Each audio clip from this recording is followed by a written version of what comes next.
to the WorkJoy Jam podcast. I'm your host, Beth Stallwood.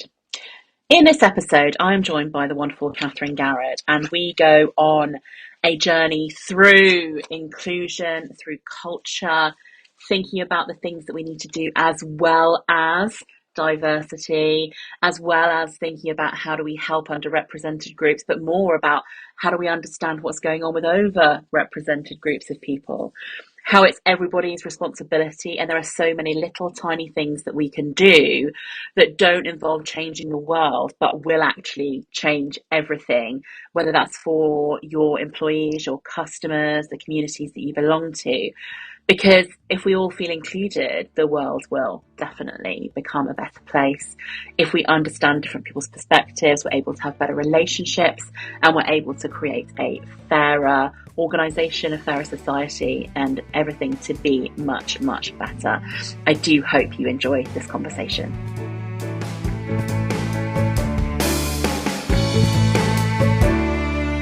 Well, welcome to the WorkJoy Jam. Today I have the lovely Catherine Garrod with me. But rather than me do an introduction, I thought I would hand over to you, Catherine. Can you tell us a little bit about yourself, who you are, what you do, and how you came to do what you do? Oh my goodness. Hello. Thank you for having me. Yes, I can. So I guess I grew up, looking back retrospectively as an adult, I grew up sort of with this inner internal sense that the world didn't work fairly for everyone. And really interesting as an adult, I look back retrospectively and I'm like, maybe that's led me to what I do today. Yeah. So my company is called Compelling Culture, and I work with organisations to see if people from underrepresented groups are having the same good experience as people from overrepresented groups. And if they're not, figure out what the actions are to close the gap. So the first probably 15 years of my career was about making the experience better for employees. It was very internally focused and just kind of thinking about the amount of time and energy we spend at work. And I believe we should enjoy it. And I believe that people need purpose. And when they feel good about what they're doing, it's better for their well-being. So why wouldn't you do it? And obviously the benefit for organizations is that, you know, they've got happy, productive employees who can deliver, you know, presumably whatever it is that they're there to do. So I've just always had that belief. But then in the last 8 years, that belief has extended to think about consumer and community. So making products and services work better for everyone as well. So, and then last year, which of course is how we know each other, I published a book called Conscious Inclusion, How to Do EDI, which stands for Equity, Diversity and Inclusion, one decision at a time. Amazing. And I'm so glad that you said there that you do think people should enjoy their work, because you probably shouldn't be on this podcast if you don't believe that, unless we want to have like a really heated debate about how work should be rubbish and we should all just get on with it. We're definitely in the right zone. So that's amazing. Would have been a bit awkward, wouldn't it? I'd be like, I'm not sure I agree with you there, Catherine. But I do definitely agree with you right here. It would be the shortest podcast in history. And I, you know, obviously I agree with you. Purpose, well-being, more productive, better engaged. Why wouldn't we want employees that are like that? And how can we kind of close that gap between people who experience very different things in the same workplace? And I love now that you're thinking beyond the employee and thinking about your kind of products and communities and the people that organizations serve and how we can help make sure that they're all together. And also loving the book, Conscious Inclusion. And one thing that I just really wanted to say about the book is I love the idea it's one decision at a time. I think EDI can feel really complicated. For sure. It can feel really hard. And I think it can feel almost impossible to get right. And I love the idea that we can just do things one thing at a time. Let's do some simple stuff. Let's make a change. Let's see where we get to. And from my perspective, one of the things I always think is that a really key facet of getting any joy at work, a key feature of it, is being included and being able to feel like you are part of something. So if I take it from the employee angle, if you do not have that, if you do not feel like you're included, if you do not feel like it is fair, etc., it is likely that you will not get as much work joy as you want, and you'll probably be in the work gloom category. Mm-hmm. So what I wanted to ask you about this is, how do we go about, and you've probably got loads of ideas on this, if an organisation is at that point where they're thinking, we want to do more about this, we want to understand better whether maybe it is employees, maybe it is our consumers, maybe it's the communities, wherever it is, what can organisations do to understand actually like the baseline of, are we doing some of this stuff yet, and are we doing it good enough yet? Yeah, so that's the point. My long-term clients tend to contact me. They've been doing stuff and they've got people involved and they care and they're passionate, and they might have been doing really, really good stuff, but they're not sure if that's adding up to long-term change and sustainable change. So at the point organisations contact me is to go help. Exactly as you're describing. It feels broad and it feels complex, and how do we do this? And the thing I just kind of end up repeat is look at your data. Whatever data you're using to tell you if people are having a good experience. So if it's at work, it might be your engagement survey. If it's customers, it might be things like your NPS score or your retention or repeat bookings or whatever. So whatever it is that you do, if you provide something that people can download, have a look at who is and who isn't. Have a look at who's having a good experience and who's having a bad experience, and slice all of that data by demographics. Because every time I've helped organisations do this, what you find is your overrepresented population is huge, right? Because they're the overrepresented population. They share lots of similar demographics and lived experiences, and they are usually having the best time because most of what's been designed has been designed by people that are a bit like them. Yeah. Good for them, right? But when you break your data down and you look at, okay, let's look at the underrepresented groups and how are they scoring on things like autonomy and fairness in your engagement survey, or customer satisfaction or repeat bookings or whatever externally, what are those scores? And actually, again, every time I've done this with organisations, those scores are lower because things haven't been designed as well with them in mind, or the person on the end of the phone that they're talking to get help from isn't necessarily reflecting them. So things aren't working as well for them. So once you can see that in your data, it becomes this very natural catalyst to go, well, I don't like that, right? I don't want that to be true. I don't want people to be having a significantly different experience because of a different demographic or a different life characteristic. And then you get into, okay, when we do our research, our design and our testing, who are we involving in the research and the design and the testing? And if you can involve diverse groups in all of those processes right the way throughout an organisation, in every team, doesn't really matter what you're doing, that's when you build real confidence that what you're doing is going to be serving the people that you want to be serving. And that's also, isn't it, where you get it at the cultural level. So it's just inbuilt into how you do stuff. Versus, I mean, we've just when we're recording this, it's just been International Women's Day, so there's been lots of lovely events and things, etc. Which I'm not saying are a bad thing. I think they can be a great thing. They can raise awareness, they can help people feel good, they can do a lot of things. But they're not actually getting to the point of how do we do stuff around here at the everyday, every decision, every conversation, every product design, every meeting level. Totally agree. I think to your point, communication and events are important and they have their place, but that cannot be it. That cannot be the entirety of an organisation's plan.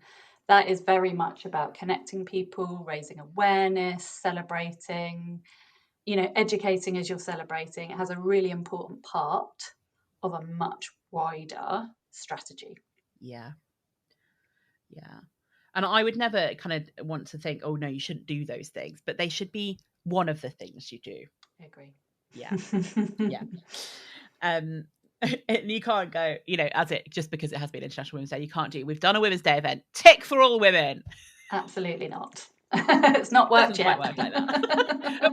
If that was going to work, it would have worked already, wouldn't exactly it? It would right. have been there. It would have been done.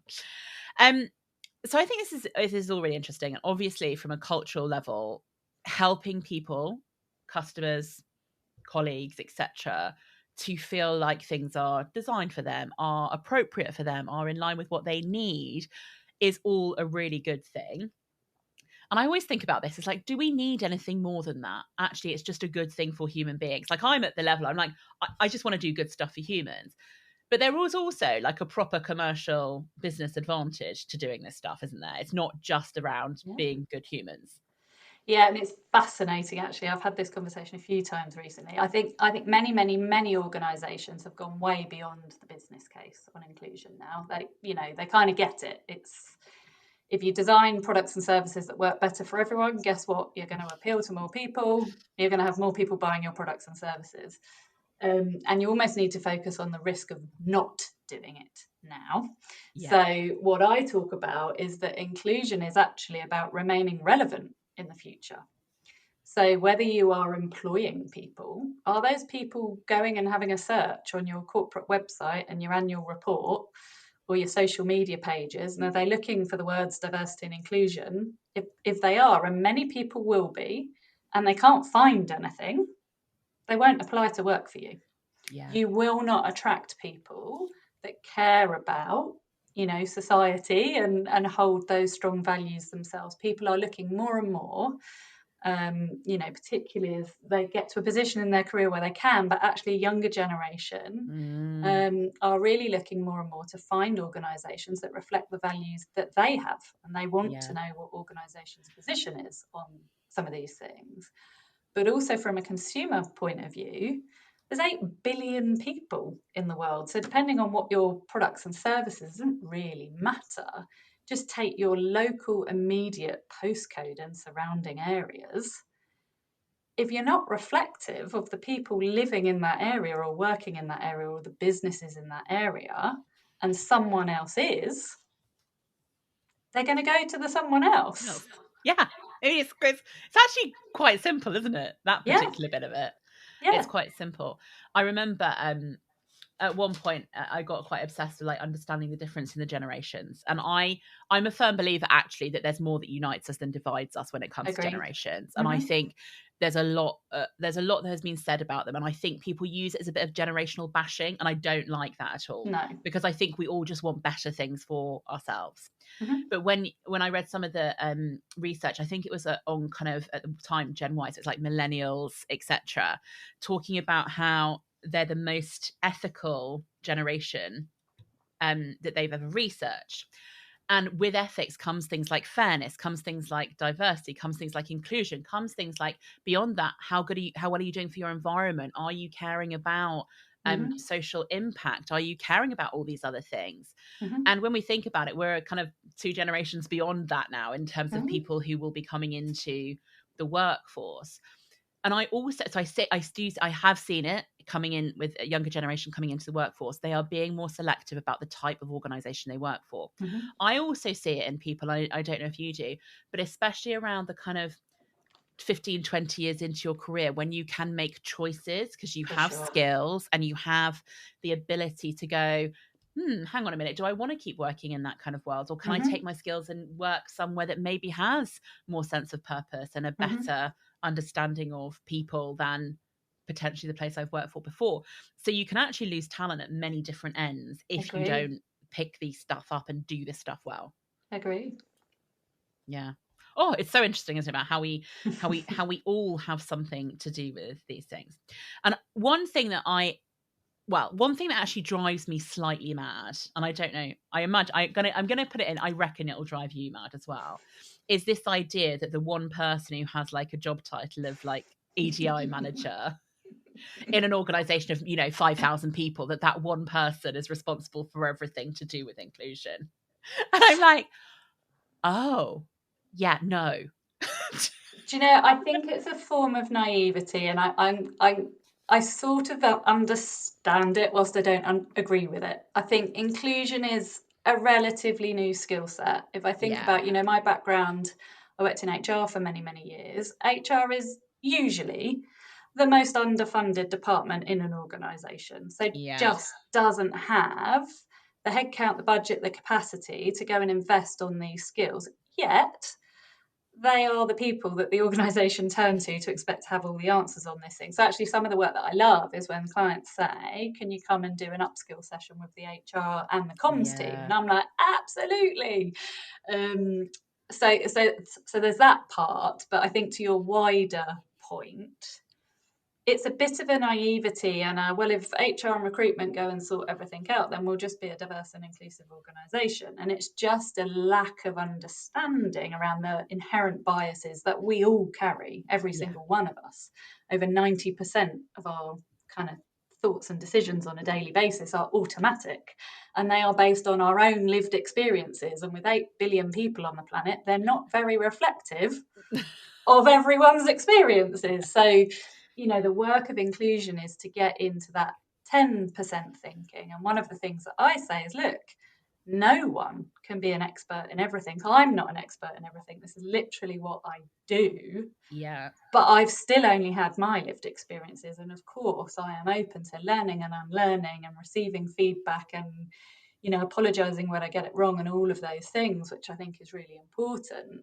So not everybody has to know everything and not everybody has to do everything, but everyone can do something. And that comes back to applying it to the work that people are already doing. You've got people with this fantastic expertise and skills and experiences in the jobs that they do. Conscious inclusion is literally making that work better for everyone. Yeah. And once you do that, it just unlocks. It makes it safe. It makes it, it moves it from being something overwhelming and just feeling impossible to, well, I know how I can do that in my job. Yeah. Of course. I already have data, or we already, have a process for designing things or reviewing things. Let's just update the way that we do those things. So it's not about loading more work and responsibilities and expectation onto people. It's about evolving and tweaking mostly the work that people are already doing. And I think that is really reassuring for people as well, because this idea that, maybe you're a manager or a leader in an organization, you already have an expertise, you already have a team, you already have like 1,000,001 things on your to-do list and no hours in the day to do them. It can feel like it's another thing I have to add on to my list. But what you're suggesting is it's not about adding to your list, it's about adapting how you do the things on your list. Yeah, and not ripping it apart and starting again. It's usually modifications. And it's like, you go back to the one person has inclusion in their title. If you flip that and just go with me a bit here, because this might sound a bit strange, it's expecting that one person with inclusion in their title to become an expert in all the other people in the organisation's jobs and what they do and work out how to do it inclusively. It doesn't make any sense. Doesn't make any sense. Whereas if, you collaborate, I talk about build with, not for. I talk about combined skill and will. So if you've got the skill of here's how to apply inclusion with the will of, yes, I want to make products and services or policies or process or whatever it might be work better for everyone, get people together. Nobody has all the answers, but actually if you can involve people in that design and that thinking and that testing, you go further faster. Yeah. And that makes it much more practical and much more, you're able to see it come to life and you're able to be part of that versus waiting for somebody else to tell you what to do or to do it for you, which will inevitably not be how you wanted to do it or as good as it could possible. be. Yeah. And often not possible because that person doesn't have the skill of your job. Yeah. And they're not supposed to have the skill of your job either. That's not their expertise. No. Talk to me a little bit about any practical stuff. So you're talking about like how do we build it into these jobs? Have you got some examples of how people have done that or how you've advised people to kind of go, okay, here's just one little tiny thing that you could do consciously every day that would help you be better at what you do when it comes to inclusion? Yeah, so there's every day, every week, every month, every quarter, every year type of activities that happen in an organisation, right? So the every month, quarter and yearly stuff, write reminders into your process notes and guidance materials. Help people out at the point when they're coming to do that thing that they don't do very often. Yeah. So let me give you an example of that first. if you're doing succession planning in an organisation, or you're reviewing performance ratings or recognition awards or whatever, and you only do that once you choose the period of time, right into that process a reminder that says, look at the people that you've nominated, or look at the people that you've given the highest ratings, or look at the people that you've said are your highest potential people. How diverse is that group of people? And then if people look and they go, that's a bit uncomfortable, then it's like, is there anyone else you could include? What would it take? Have you overlooked somebody? So it's nudges and it's prompts. It's not saying that's wrong and you must do this and you must meet a quota, but by putting the questions in the guidance, what you're doing is getting the brain to switch out of that 90%, well, I know who should get this, that and the other, into that 10% that is much more reflective and looks and sees and maybe goes and gets some other perspectives and some feedback depending on what the process is. If somebody is still ultimately comfortable with the names that they've picked and they are all the same, I suspect what will happen next time, when I say they are all the same, broad brush for not much diversity, I suspect what will happen is when they come to that process again, if they get a similar experience, it might take a few nudges to get there. But if you can build that in across an organisation, that creates these aha moments. So that's some of your cycle stuff in a very, helpful, practical, non-judgmental way, right? You go through the process and then you go, right, let's have a review before we make the final decision. The everyday stuff, I talk through 5 habits at the end of my book, and I'll give you the short version of them. Thanks. But the first one is whenever you're putting a group of people together, so a new project team, or maybe you're setting up an event, or you're shortlisting to interview for a job, there's so many different variations of this. Make sure there's a diverse mix. Second one, if you're pulling people together for maybe it's a meeting, involve everyone in the conversation. If you don't do that, 30% of people can dominate 80% of the conversation. So you might have created diversity, but if you're only hearing from the same voices, you haven't created inclusion. So you might need to say, if you've got somebody really over-invested and animated and excited to contribute, you might need to say, thanks, Catherine, great to hear from you. I'd love to hear what everyone else is thinking. It'd be really gentle, right? But I'd love to hear what everybody else is thinking. The middle one is my personal favourite. Number 3, deliberately go and seek alternative perspectives. Go beyond your immediate go-to circle. Your immediate go-to circle might not all be like you. They might be like you. But if you're asking the same people all the time about decisions that you're making about lots of people, you're just missing out on perspectives. Ask people, what do you like? What's missing? What resonates? What else? Make it safe to tell you got it wrong or you've missed something. I kind of almost imagine giving them the red pen and mark your homework.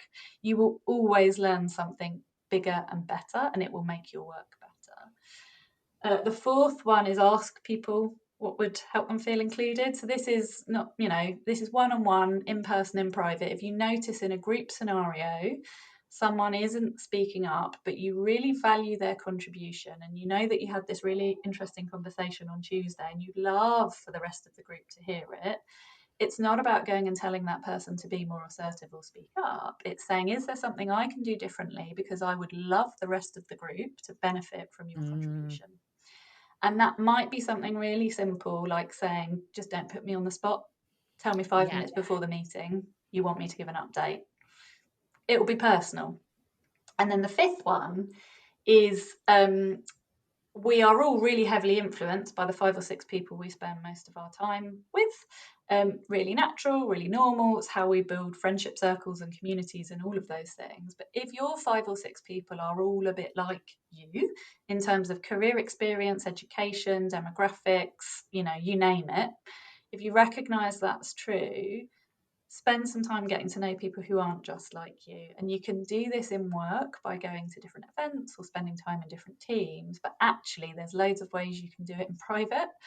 So look at the people you follow on social media, look at the authors of the books you read, look at the directors, writers and producers of the movies and documentaries and box sets that you watch, who's educating you, who's entertaining you, If you like podcasts, have a look at the mix of the podcast hosts and the guests that they have on. If you recognise that you're consuming a lot of similar content of people that are like you, one, it's normal. Don't, give yourself a hard time about it. But the algorithms have probably fed you. Here's more of the same. Here's more of what you already know. Go teach the algorithms. Go and mix up the people you follow on social media. It will literally just broaden your perspective while you're scrolling. Again, if you love, box sets, movies, documentaries, just broaden who you're learning from. You can still enjoy the stuff that you enjoy, but it will raise your awareness and actually it increases your empathy. And next time you're in a position where you're making decisions about people, you're much likely to be more successful. Yeah, because what's gone on in your brain has educated you or broadened your perspective so that you're maybe more attuned to what someone else is saying to you, or has remembered something that you read or listened to that said, my experience is really different from that person's experience. Or you take that in the moment, you go, I'd never thought about it like that before. So the next time somebody challenges you in a work scenario, you might have got defensive previously and thought, no, I've got all of these years' experiences. I know what's best. I think we can all fall into that sometimes. But the more you're aware, you kind of learn there's so much you don't know, really. The more you become aware of that, then actually it makes it, you're much more approachable for somebody to come and say, oh, I'm not sure that works, or that's not right, or can we change it, or can we just make some adjustments, or did you know, were you aware of? You just become much more approachable when you're more aware of the range of lived experiences that people have. And I think just even that, becoming more approachable makes you more inclusive anyway, because people will come and tell you stuff that they maybe didn't tell you before, because you seem like you're willing to learn or do something. I also like, you said throughout this, like, it's gentle. It's not a, you have to do this. It's not a, you must comply with this particular rule or process. It is nudging, and it's expansive, isn't it? It's expanding your thinking, not narrowing your thinking.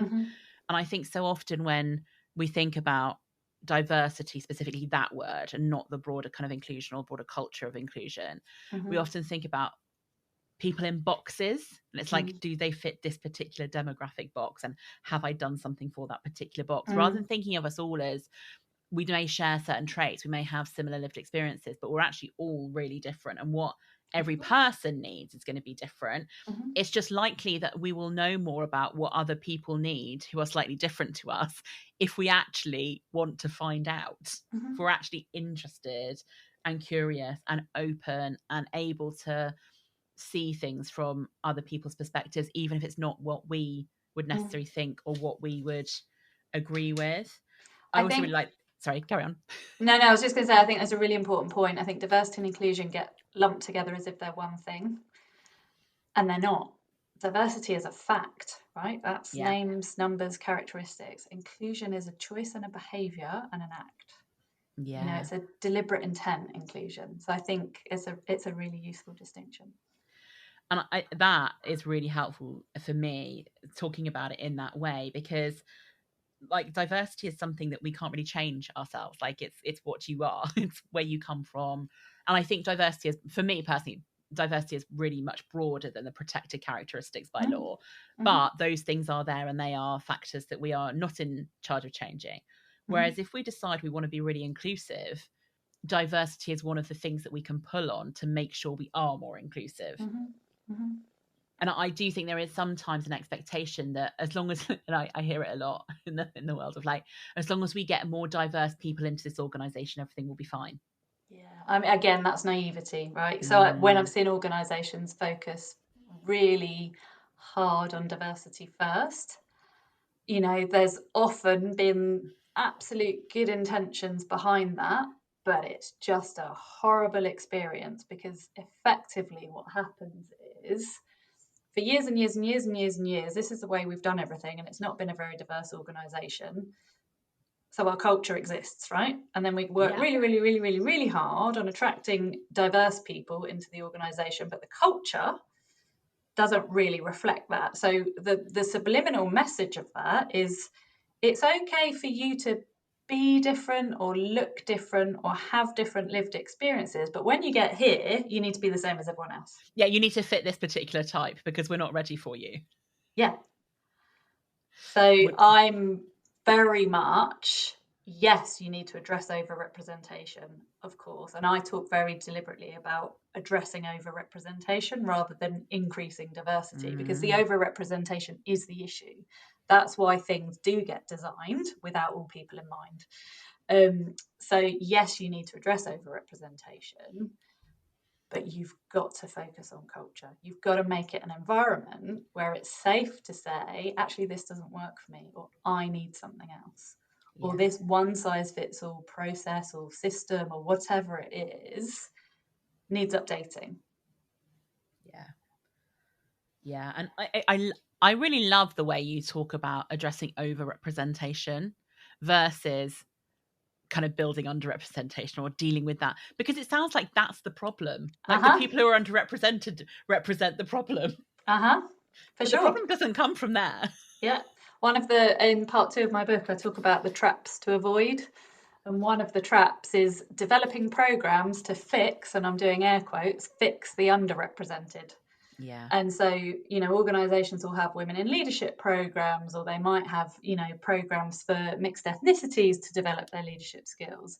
And I'm okay with that, so long as, alongside that, you're also equipping the overrepresented to create an environment where everyone can have a great career and thrive.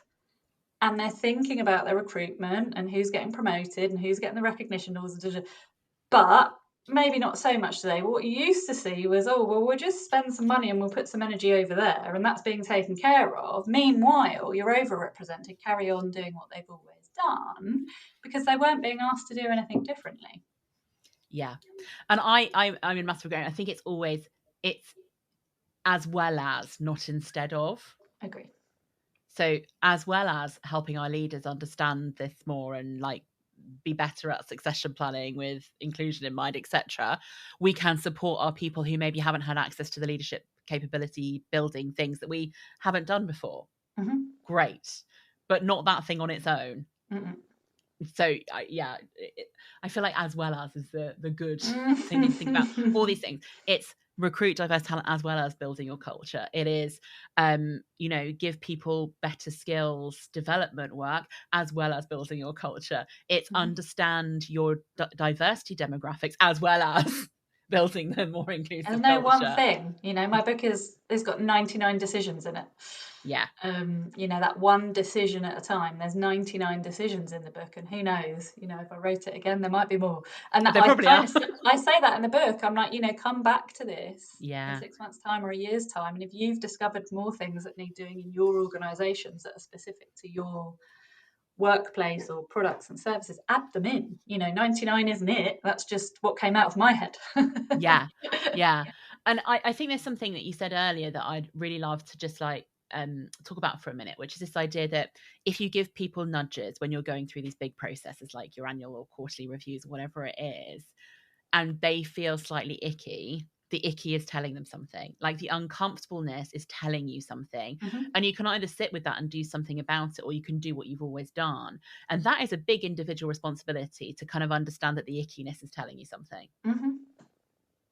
I have to say, whenever organisations have done those things, it has been so powerful for them because they've just gone, we've never done this before. Hang on a minute. And if, let's say it's succession planning and you're thinking about building people's careers in the future, if you genuinely can't change the mix of who you're saying, then it's like, okay, what are we going to do between now and next year so that we've got some different names on the list to discuss? Yeah. And that's the point of it, right? It isn't to meet a quota or to, tick the diversity box. It's to recognise when you've got an overrepresentation issue, and then to use that recognition to determine what the actions are that you don't continue to have an overrepresentation issue. Yeah. So it's not about we must have this percentage of people. No. And it's not about you are a bad person if all of the people look like you when you're promoting. No. But it is but should we do something about that? Yes. That's the thing, isn't it? It's like, what are we going to do about that? Yeah, And then doing something about it. Yeah, and you can literally influence it because you're the leader, or you're the group of leaders, or you're the leadership team, or you're the, you are the people that can solve this and be deliberate and conscious about it. Is that word conscious again? Conscious. To be really conscious about who's getting access to the exciting projects or the career stretching opportunities, or whose name's getting mentioned in rooms, or who's being put forward to go and speak at an industry event, or who. If you've identified in that type of conversation, actually, it's the same kind of people getting the opportunities year on year. Be more deliberate and intentional about who gets those opportunities from here on in. Yeah. And it's just from this moment in time, just think about it for one more second and see what happens. Mm-hmm. It's not actually a have to go away for 3 months and work on a project thing. It's just do I actually know what everyone in my team wants to do? Mm-hmm. Do I understand their ambition, or have I made an assumption about their level of ambition? Do I know what they're really good at, and have I advocated for their strengths in a, meeting where we're talking about performance and potential, and it's the little tiny stuff every day, isn't it, that makes a massive difference. Absolutely. There's a visual I quite often share. There's 2 ladders, and one's got rungs that are very, very close together, and one's got rungs, not very many, that are huge. And there's 2 people, and the person with the rungs where they're very, very close together is right the way at the top of the ladder, because it's those small things repeatedly over and over. Yeah. Again. And the one on the right, the person can't even get onto the first rung because everything just looks too big and overwhelming. And too scary. And 2, I think there is there's a challenge in the world at the moment, in the bigger picture of the world, in organisations and things, about people who are in the overrepresented groups feeling threatened by this. And I kind of get that as well. It's like oh well, if we do quotas, and if we have these forced things and all this stuff, it won't work. But actually, my big thing is we're just widening the playing field, like opening it up for everybody to be part of it.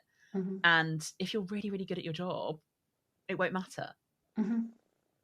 Yeah, so there's a few things on that. So let's say you're interviewing, if you're going to interview 4 people, are you going to interview 4 white women?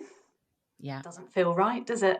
No. You're going to interview 4 white men. Doesn't feel right, does it? So it's about, or you're still going to interview the best white man or the best white woman, but you are also going to interview the best, except, black man or whatever. You're just extending the process you're already doing. So the best people will continue to get the interviews, but you're not lowering the bar, you're widening the gate. Yeah. Because the profile of what goods look like, a good leader has looked like specifically, has been set a long time ago.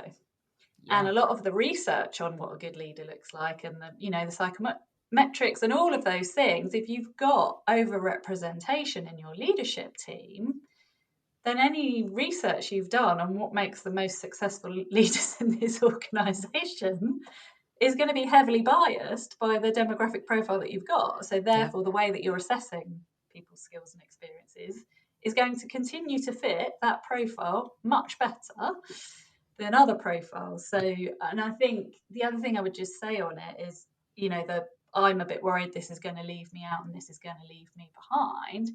Come back to, this is about remaining relevant in the future. If you're a leader that knows how to build diverse and inclusive teams, and you then get the results of having a diverse and inclusive team, because your team are, having a better experience, and also the products and services you're developing are working better for everyone. Actually, you come back to, this isn't just the right thing to do, it literally makes you a better leader. And I do think on that point, leaders have been underserved in this stuff. Absolutely. If I look at the content of leadership programs internally or externally in institutions, has inclusive leadership been core curriculum? No. So they are now expected in 2024 to know how to do this stuff, and they haven't been equipped. And I think, with the theme we're sort of coming back to on this discussion is there's a lot of blame, shame and judgment in the diversity and inclusion world. There is. And it's not helpful. You know, when people are willing and open and interested, or even just curious and want to be a good leader, if you meet them with blame, shame and judgment, that's not going to inspire people. That's not going to equip people. That's not going to empower people. But if you meet people with, here's how to think about this, or you might not have considered that, or here's a reminder when you're making that decision, or yes, we all have bias, it's a part of the human thing, you know, you're much more likely to get people who are receptive. Yeah. You like meeting people with blame, shame and judgment in any walk of anything that you ever want to get done is never going to get what you want done. No. Ever. No. Because it's going to make people retreat. Yeah. And when we retreat, we revert to type and we kind of put our safe things on, and our safety might be with like affinity bias and all the people who are just like us. I'm just going to stay here where it feels safe and where I don't feel like I'm going to get blamed or judged, etc. And I do think that is a big challenge for everyone. And I do think that leadership development is often one of the, you know, you talked at the beginning, we've come like full circle. HR teams and learning and development teams are often underfunded, understaffed, etc. We're wanting all this big change to happen, but without the stuff behind it that will actually help make it happen. Yeah. And those HR teams, you know, that if you've got a team, depending on the size of the organisation, that is developing your leadership development programme, how diverse is that team? Yeah. You know, what have they consumed? What have they learned? So, you know, it's literally about equipping people. And I think, you know, if you do meet people with blame, shame and judgment, are they going to come to you for questions again? No. Definitely not. Yeah. Oh, I think we could continue this conversation for many, many more hours. But we would probably maybe get into some kind of rant territory and start being like, how can we change the entire world? And we want it to all be better. But what I'd love to do, if it's okay with you, is to ask you some quick fire questions. Of course. So, first question, for you personally, what is always guaranteed to bring you a little bit of work joy? Do you know, it's the aha moment. It's when somebody goes, this isn't big and scary. I can literally apply this to my everyday work and decisions. And the reason that's an aha moment for me is I know they've got that lesson forever.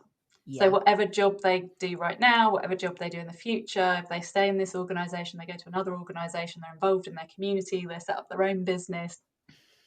Just the ripple effect for me. Once I see that, moment, that is like fuel for me.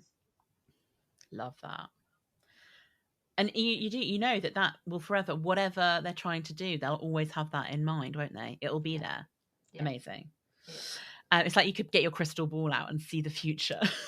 Well, it's like change makers, you know. I meet, that's what I call people who are passionate and want to make change, but so often they haven't had the impact because they haven't quite been sure if they're doing the right things. And once I see that group of people as well, who already fully get it, care, understand, and are wanting to make an impact, but have perhaps been frustrated, once they realise they've figured it out and they've tried the stuff, and I'm like, you know, it's going to change, right? It's like, it's just that transitional feeling for them from frustration to, okay, I can see my impact now. Yeah, love that. You talked about earlier about like, what are you reading, what are you listening to, what are you consuming? I'd love to know, what are you currently reading or listening to? So this is quite amusing, actually. So I read one. It's called The Daily Stoic. Yeah. And there's 366, which I've just noticed, meditations on wisdom, perseverance, and the art of living. So it takes a bit of philosophy and then gives you a modern day take on that. So I just read one thing every day on that, and it's funny. You know, if I've had a frustrating day or a bad day, somehow this book is magical and it seems to serve me exactly the thing that I need to read that night. And you're like, oh yeah, it's okay. I'm just looking for mine because I've read it now for like 3 years in a row, and like, oh really? Every day. And I always recommend. It's so funny, like what you got, because we were always saying the same thing. It's like sometimes I read it on a morning and I'm like, oh, okay, whatever. And then like later on in the day, a conversation, I'll be like, oh, how did you know? Yeah. How did you Uh, know that was exactly what I was going to need right now today? It's so And interesting. and so I started the first year, and I'm like, I write on books, which I know some people think is No, I horrendous, encourage but it. I'm a writer. I do stuff with things. And the first year I highlighted in like green. The second year I highlighted the thing that was really meaning for me in like Ooh, yellow. And this year I'm on pink, and it's like seeing the different things interesting. I'm taking on different years. Yeah, that's so interesting. I love that. I also love a book that has like, it's usually less than half a page that you have to read, and you're like, Yeah. okay, yeah, I'm done. Well, you know, you'll definitely have read one book by the end of the year. One book by the end of the year, every year. So I very much agree. Great book. Love it. Really good fun. What is one piece of advice that somebody has given you in your lifetime that you always find yourself coming back to? Oh, I found yeah, it's a hard question, but the bit that came to my head first, which has really served me for the work that I do and I think is useful for anyone listening, is done is better than perfect. Oh, yes. So I worked for Sky before I set my business up. I was the person leading inclusion. There were 24,000 people in the UK and I was overwhelmed. You know, this is a few years ago now, you know, and I learned a lot at Sky and I learned a lot from a lot of people at Sky. I certainly wasn't the only person thinking about it and that cared about it, but I was the one that had it in my title. And I was just so worried about not doing it justice, you know, not effectively doing things right. So I was, you know, I'd fallen into some procrastination traps and some it's got to be perfect traps and, you know, kind of going over and over and over again. And actually, we used to do quite a lot of agile work in the HR team at Sky. So we'd iterate things, you know, what's version 1, then version 2, then version 3, then version 4. And my boss at the time, who's a great friend, just said, Catherine, done's better than perfect. Mm. And I was like, it just gave this permission to, instead of getting things to 100% before I asked anyone for feedback, what I now do, and I still do this today, I get my thinking to about 60%. Yeah. And then I go to a bunch of different people. Usually the first 10 names I can think of are a bit like me, so I have to work a bit harder and think about who else on yourself. I literally practice this. It's how I wrote my book. I think, who else can I get feedback from? Who's going to have a different perspective? Who's had different career experiences to me? Who's, you know, had different life experiences to me? And then I go and say, what do you think? Here's what I'm trying to do. And then I get that feedback and I'll get it to, you know, 80%. And then I might go again. And if I'm delivering that to a bunch of teams across an organization, I'm like, you know what? You can fill in the last 20%. You are the experts, you know the context, you know the environment, you know your people, make it right for you. Yeah. And then if it's my work, obviously, you know, I need to get it to 100%. Probably. But I'm not afraid to change it. Yeah. You know, when I know better and I learn better and I do better, I will change things. And that just released something in me to be able to boost my confidence and know that I'm never going to have all the answers, and my way through this is collaboration and feedback. Yeah, I love it. I in the WorkJoy way of life, I always talk about like progress over perfection. Anything is moving you one step forward, it's way better than standing still. So you're going to love.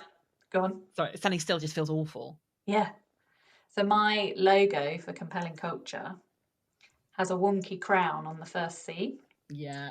And that's very deliberate because it is that progress over perfection. Yeah. It's deliberately wonky. And when my graphic designer, she's a good friend, when she was making my logo look a bit more professional for me a couple of years ago, she wanted to straighten it up because with design eyes, it fitted better in the rectangle and the space and the bit. And she gave me all the rules and the everything else. And I was like, nope. That needs to stay wonky. And once she heard my story, she was like, absolutely. Love that. Your crown should always be wonky. So if you ever see a crown on anything from me on LinkedIn, or it's always wonky. Wonky. Yeah.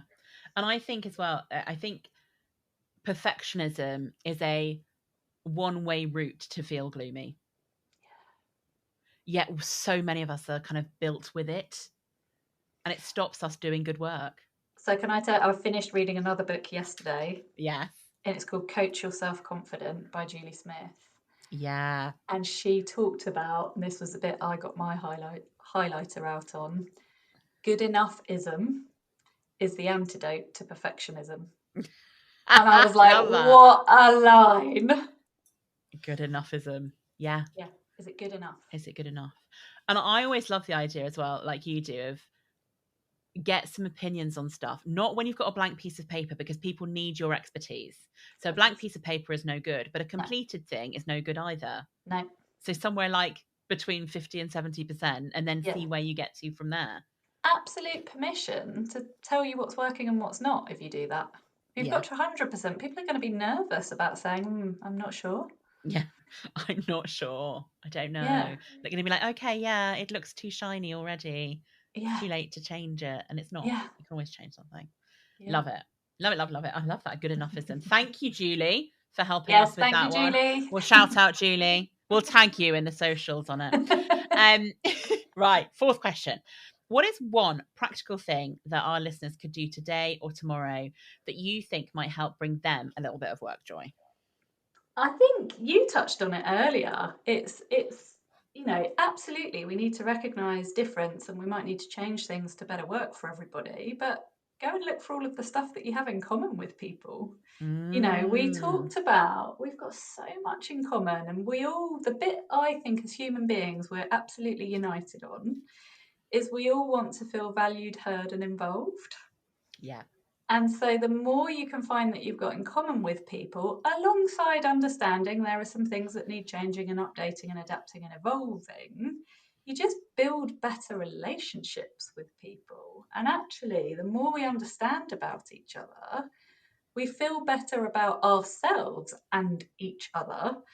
Actually, that just serves the whole community and everybody. So don't shy away from it. Get to know people, whether that's through your movies and your podcasts and your everything else, or the people that you're working with every day. Just recognise what you've got in common, because we've got so much more in common. Yeah, I really, really, really, I feel like it's a fundamental belief of mine, believe that to be true. Yeah. And even if you think we are so different, if you make the effort and have more conversations, you will always find something. It might be a movie or a podcast or food or music or something. And you said like, oh, I love this song. And they're like, I love this song. And you're like, oh, we've now got some kind of connection. Yeah, so true. Love that. Final question for me is, tell us more about where people can find out more about you and your work and what you do. So my website is compellingculture.co.uk.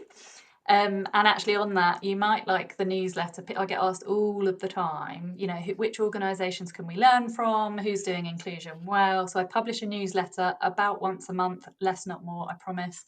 And it's called Crown Jewels and Whoopsie Daisy.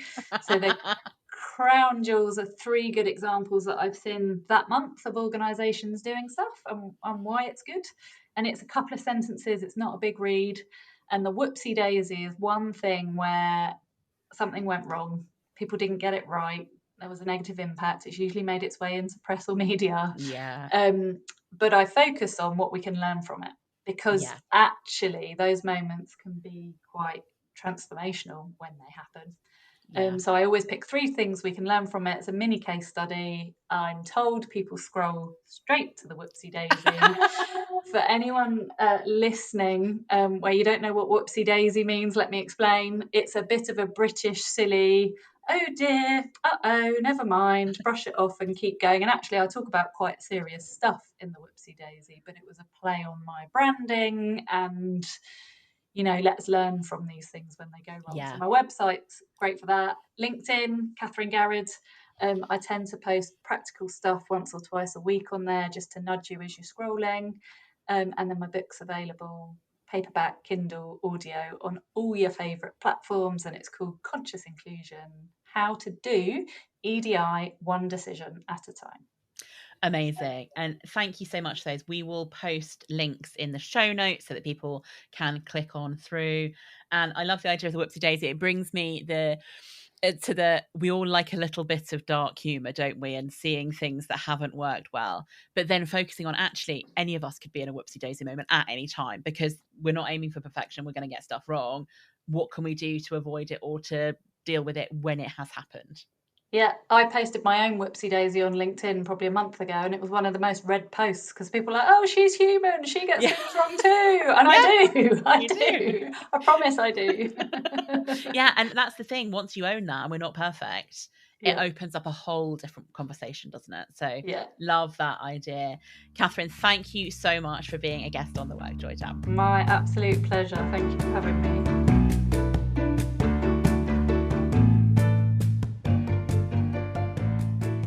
A huge thank you to Catherine Garrod for joining me there to talk all about conscious inclusion, to talk about how culture is so important. And there are so many little things. You can hear me rattling probably my notes as I scribbled lots of notes through here. And I think this idea that when people feel valued, when they feel heard, when they feel involved, everything becomes better. We build better relationships and we build better organisations. How tiny things can create a ripple effect, and how we need to move away from things like blame and shame and judgment around these, and more around enabling and supporting and nudging and adapting what we do already, and using our individual expertise and specialisms to fill in the gaps and to move from that 90% thinking, which is led by our biases and our own lived experience, to consider that other 10%. What are the things we don't know? How can we get some data on these? How can we understand what's really happening in our organisations and in our businesses to enable these things to be done in a different way, to adapt them slightly, that make them more inclusive, to get our thinking into a different angle? And I love the idea that we should be looking at what is it that we're consuming? What information, what's our learning, what are the podcasts, what are the books, who are we listening to? Have we set ourselves up a little chamber of people who think like us, or are we broadening our own perspective? Thank you, Catherine. It was great to talk to you. We will put all the links into the show notes for everybody. Remember, you can follow us on socials at Create WorkJoy, and do send me a message, hello@createworkjoy.com, if there's anything that you wanted to follow up on, to note, or to ask questions about. And one thing I always like to suggest to you is, what's the one thing you're going to take away? Is there an action? Is there a thought? Is there a consideration of this conversation and how it might support you in the future? Thanks, and have a great day.